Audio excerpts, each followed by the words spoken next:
আজি এয়া chicken boil ইয়াতে আপোনাৰ আছে নহৰু গোটাকে দিম, পিঁয়াজ কাটি লৈছোঁ, বাঁহৰ গাজ, মান ধনিয়া আৰু বিলাহী। মই বইল মানে অকণমান তেল দিম, কিন্তু বিলাহী একদম কমকৈ দিব তেলটো। আপোনালোকে অকণমান তেল দিলে হৈ গ'ল বাছ। এইখিনি তেলত আপোনালোকে পিঁয়াজ আৰু নহৰুখিনি গোটাকৈ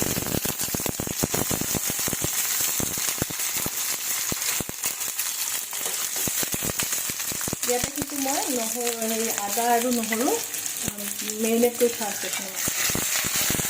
পিঁয়াজটো বহুত বেছি দিবলৈ নালাগে।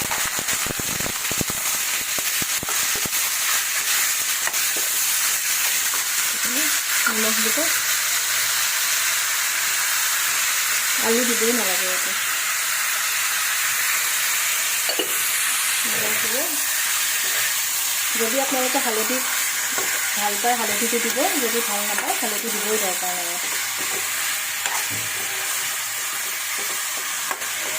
বহুত দেৰি এইটো ভাজিব নালাগে। মই কিন্তু হালধি খাই অকণমান ভাল পাওঁ, সেইকাৰণে মই অকণমান হালধি দিম। আপোনালোকে হালধিটো নিদিলেও কথা নাই, হালধি নিদিয়াকৈ বনাব পাৰে।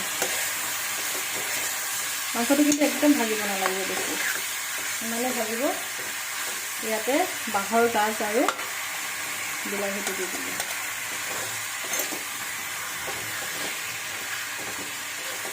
লগাব সময়ত এয়া মান ধনিয়া পাতি দিব আৰু কেঁচা জলকীয়া দি দিব ইয়াতে।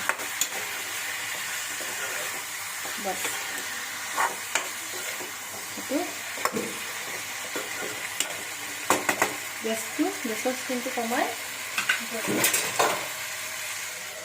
ধুনীয়াকৈ থাকিব, হৈ যাব।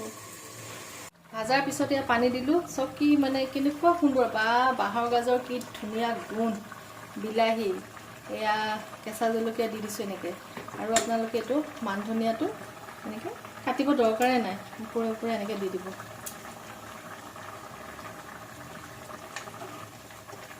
চব একো মছলা নাই ইয়াত। চিকেন আৰু পিঁয়াজ, নহৰু, আদা আৰু বাঁহৰ গাজ, মান ধনিয়া পাত, কেঁচা জলকীয়া, চিকেন বইল ৰেচিপি। এয়া মোৰ চিকেন বইল, আৰু ইয়াতে আছে আপোনাৰ বাঁহৰ গাজ, নহৰু গোটাকৈ দিছিলোঁ, বিলাহী আৰু মান ধনিয়া। Chicken boil ready. Thank U.